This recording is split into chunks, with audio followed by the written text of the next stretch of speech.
Yo, back at it with another one. Blue is our city, Manchester City fan channel, bro. And it's good to be back with you guys, man. It's another win. It's another win. Hard fought win. Ugly match. Ugly match at times. I mean, this match, it's not really shocking, too. We played Sheffield United not too long ago, and it was a 1-0 win again. But this match was ugly, man. I don't really want to call it a bore fest. I think it was more like a slugfest at times. But did we really want to see that type of game? No, we didn't. But at the end of the day, we're going to take this win. And so that's what we're talking about here. Manchester City win versus Sheffield United. Hall win, another 3 points. And if you're watching the channel, you already know what time it is. Yo, Blue is our city, Manchester City fan channel. I want to thank you guys for tuning in. Feel free to subscribe and like content. That way it just helps other City fans connect with us all around the world. So, let's get into this match, man. This match right here was so crazy for just multiple standpoints, yo. Honestly, at points in the match, you feel uneasy because we just got that 1-0 win. And, we knew Sheffield United was going to come into this match being kind of tough and feeling confident at the end of the day. I don't care about their record. I don't care about anybody's record. I don't care what position you in, because at the end of the day, we're not here to take teams lightly. And I really thank the team for just sticking and grinding out that match. Like I said, it was not a pretty win, but for us to get a win in that type of manner was so important. And one thing I will say, credit to Sheffield United, because at the end of the day, Sheffield United, they were feeling confident coming into the game. They had just beat Man United, and they saying to themselves, let's just get this win in United, but let's also get this win in Manchester on City side. So I think that was just a great win overall because we needed the points. But as we go into this match, I got to talk about these starting lineups, because at the end of the day, with this starting lineup, bro, this man right here, I mean, what does Pep be thinking about? Pep just, and the reason why I say Pep like that, because at the end of the day, one thing I understand about Pep is that, you're never going to guess his correct starting lineup. When you think you got a chance to say, the team is flowing, he's not going to make any changes, Pep just makes changes like that. So, this man right here, just with the starting lineup. But let's kind of go through the starting lineup and let's see what we really got right here, The first thing you really start to see is just Laporte right there in the defense. He's coming in. He hasn't been playing a while in the Premier League specifically. So it was good to kind of see Laporte kind of get in this match, but honestly a little weird because we have been going with Stones and Diaz, just in the Premier League consistently after the Tottenham game. So for him to just switch it up in the Premier League like that, I don't know what that was brought about. But as I'm looking at my phone, I can honestly see that John is on the bench. But, we'll get into that as we go through. But, when you look at the starting lineup, you see Jesus up front, you see Foden, you see Torres, and you're saying to yourself, no Sterling for whatever reason. Bernardo's playing in the midfield with Gundogan. And then you see Ferner back in there. And I think Ferner had a good game. Started off a little rocky, but Ferner was the one making them passes to go through. So I thought that was interesting because I'm really looking at these starting lineups and I'm asking myself one question is, if we would have lost that game, everybody would have said, Pep, what were you thinking about? Because you made so many changes with Walker. And I understand the Walker point, because at the end of the day, it's Walker playing against Sheffield United. And I think there's a certain part of Guardiola that honors that. Like, if you playing against your former team, 9 times out of 10, he's going to play you. And I kind of like that about him, but long term, he might be thinking about what we got going on next Sunday. It's like, who's going to make that decision? Is it going to be Guardiola? Is it Guardiola deciding, is it going to be Cancelo? Is it going to be Walker? So I think he put Walker out there just to kind of see what's going on with the legs of Kyle Walker from him coming back from that hip injury that he suffered a little, knock from Jack Grealish in that Aston Villa game. So as we going through the game, the game just kind of, oh, bro, we're going to talk about it as we go through. But the first thing I really want to talk about is just the way, man, grind through this game started out, and then all of a sudden you see a ball over the top for Kyle Walker that ended up with Torres. I think one of the Sheffield United players tried to head the ball and clear it, and then all of a sudden, Torres gets it. I forgot exactly how it happened, but, Torres gets the ball and fancy footwork from that man just to create something on the byline like that. And, not really much in the play, but, he has the defender on a boat, hit you to the byline, cutting his side, and then just kind of looks like he's kind of mucking it up. But at the end of the day, he got the ball to where it needed to go. And for Jesus to get that goal right there, Mr. Jesus, I'm really happy for Jesus. Jesus is my man. So credit all goes to Torres for setting up this goal, but it's so good to just see Gabriel Jesus get a goal, knowing that he needs that confidence. And it's nice to see him, what I'm saying, hollering at me, scream at me, son. Like, it's good for him to build that confidence, because we know that we need Gabriel Jesus, not only for his work rate, but just him getting on the goal tally, man. He has to be able to do that. But all praises go due to Ferran Torres for really creating that goal, really out of nothing. You know what I mean? So as we progress through the game, that goal happened, and that's great. But I got to talk about this is what I was watching when I was watching the match. One thing I specifically noticed, especially in the first half, is kind of sticking out after we scored that goal.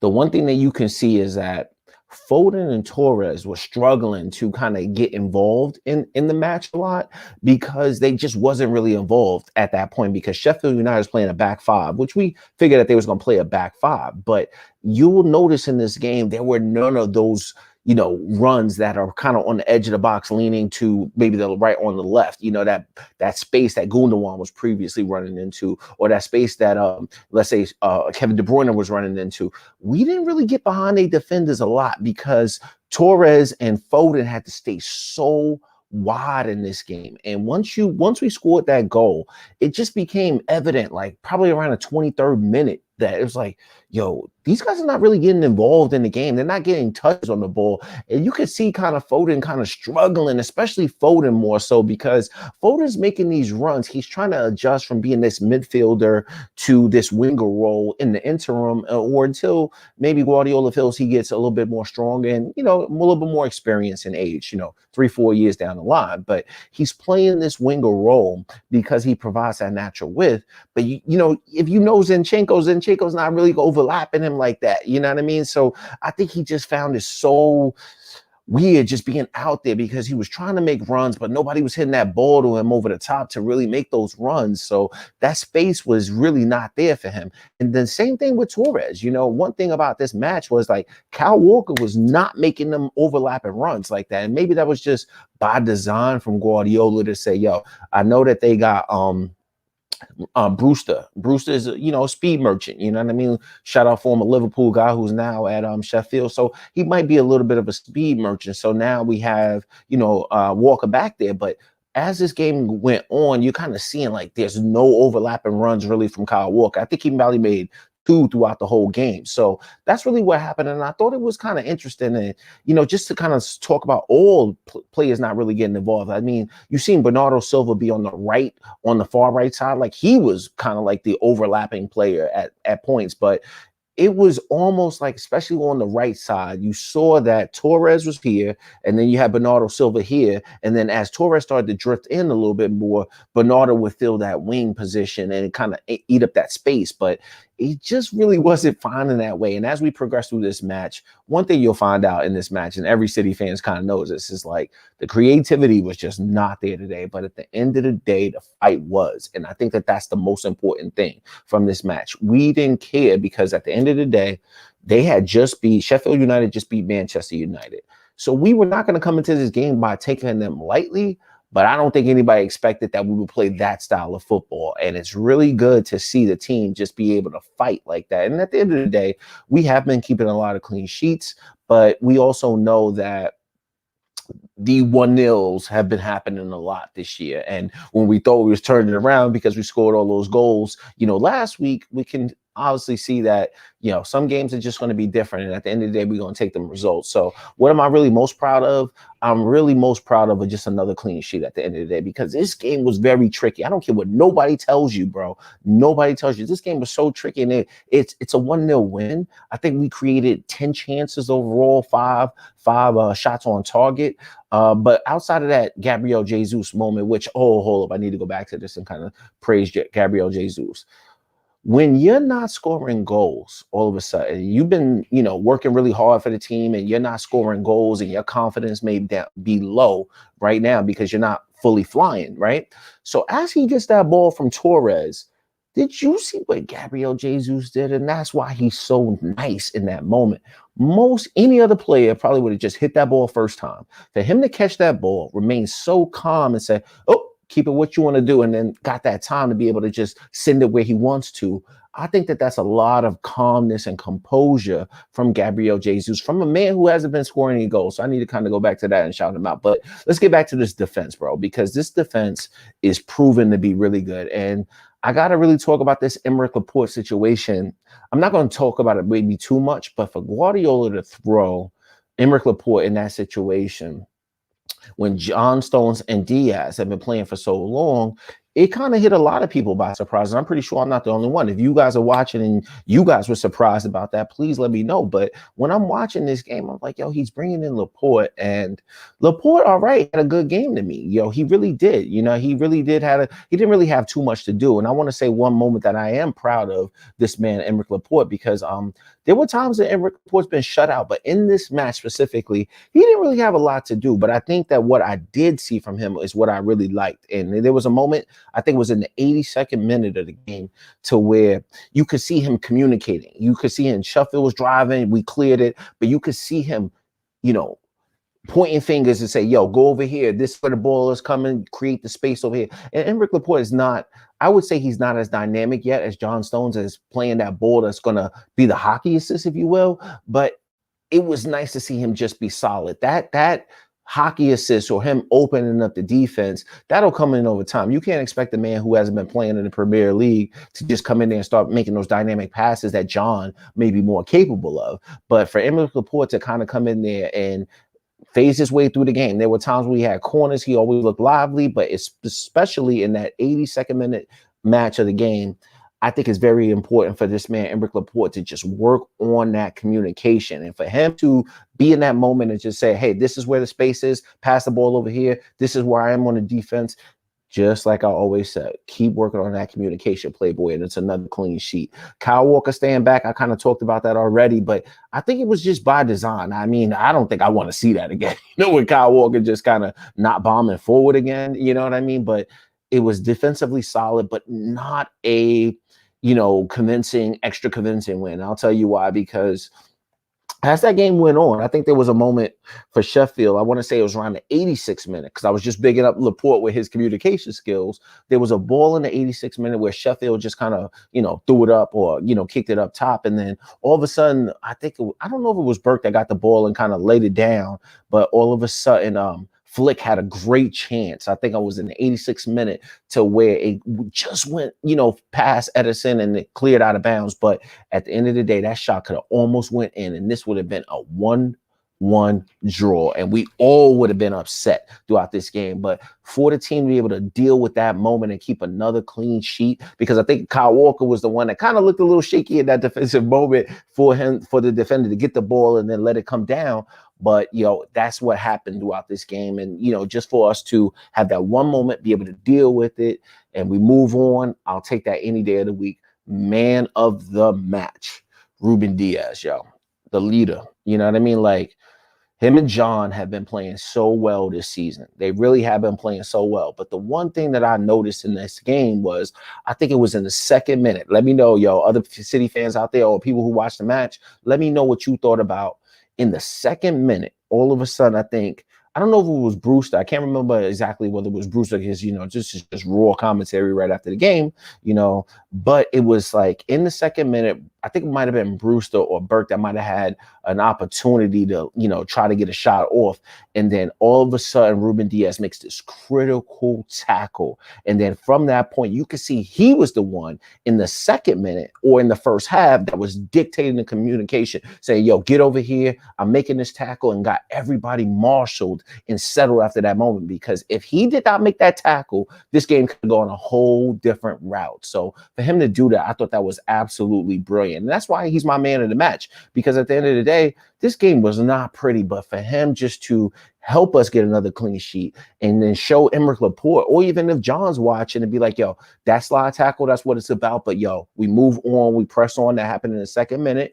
There's 88 more minutes to go, but we all working on that communication. And you could see that and feel that. That's that leadership capability that we were looking for, that we didn't have last year. So he's working with, and we can also see he's working with Laporte to say, yo, I'm gonna start this communication. You're gonna finish this communication, or it could be John. You know what I mean? But for Diaz, and then another thing about Diaz too, yo, think about it. It's not even fair what we've really been doing to him, because he spent a lot of time this year playing the left side of the center back or his weaker foot. So he's been able to adapt to that. And then for him to go on his natural right side of the defense and still be able to do his thing, yo, shout out to that guy. Shout out to that guy. So, yo, honestly, at the end of the day, it was not pretty. The creativity was not there. This is not a match I will be rewatching, anytime soon. But at the end of the day, it's another win. We showed Manchester United how it's done, and we still asking questions of these other teams. We know we got a tough match coming up next Sunday, and we're not taking Burnley for granted. We know that we just played Burnley, and it was a 5-0 win. Yo, that happened a long time ago. It might as well be last season, because in our mentalities, we have to remain strong by not taking our opponents lightly. And that's what we did today. It was not a pretty win. We didn't create a whole bunch of chances, did not look dynamic. At times, I'm seeing Jesus out there be a wing. I'm kind of getting frustrated or feeling kind of uneasy and making sure that we need that second goal. It didn't come. But at the end of the day, we got the win and we move on. That's the second time we play Sheffield United, another 1-0 win, and we moving on to Burnley. But it shows that, we're not taking teams lightly like other teams did. I'm not really trying to dig at United, but, yo, for whatever reason, they lost that game. But we showing other teams, like, yo, we don't care what we got to do. It could be fancy. It could be ugly. As long as we win and the 3 points earned, yo, I'm with that. So we on to Burnley with that. Another point, and I think the last point is kind of crazy. What was going on with the officiating today? Foul throws. Either one of those. Zinchenko has a call for a foul throw. Didn't look like a foul throw to me. And then who was the other one? Was it Bernardo? Bernardo with a foul throw. What was this official doing? I swear I thought this official was cheating. You could see that. I think at one point, I'm watching the game on, I think, NBC over here in America. It was like, even I think Pep was looking like, this guy, he wants to cheat. He wants to cheat. All right. And you could see, I'm like, what is this official doing? Not only did we get the 2 foul throws, and I don't really complain about the officials that much, because I know things happen within the match, but I'm sorry, that official just, he needed to be checked, We don't need to be dealing with this official. This official was terrible today, but at the end of the day, I'm not going to make everything about that. I thought it was a good win, and we're taking a step in the right direction. We know we got Burnley coming up. We're not going to take that match lightly. And then at the end of the day, it's all about next Sunday. We saw what they did to Tottenham. What was that, a month ago, maybe a month and a half ago? Everybody thought that Tottenham was up there. So anything can happen within this season. But at this point in time, I don't care about how we win. It might be ugly at times, but at the end of the day, if we can get it done, that's really all that matters when it comes to facing our opponents. So when we go against Liverpool on next Sunday, not taking Burnley for light, they beat Liverpool, so we're not taking them lightly. But we might have saw a little bit of what that back line can look like versus Liverpool, because it's going to be very interesting to see if he throws Stones and Diaz in there, or does he go with Laporte and Diaz, come next Sunday. So I don't know, but I'm tuning out. I'm glad to talk to you guys, and it's good to be back after another win, keeping a smile on our faces. But let me know what you guys think about this win. And at the end of the day, we on the Burnley, 3 points earned, and we show other people how to get the job done. And that's what it's all about. Blue is our city, Manchester City fan channel. I'm checking out. See you guys next time. Peace. Here we go.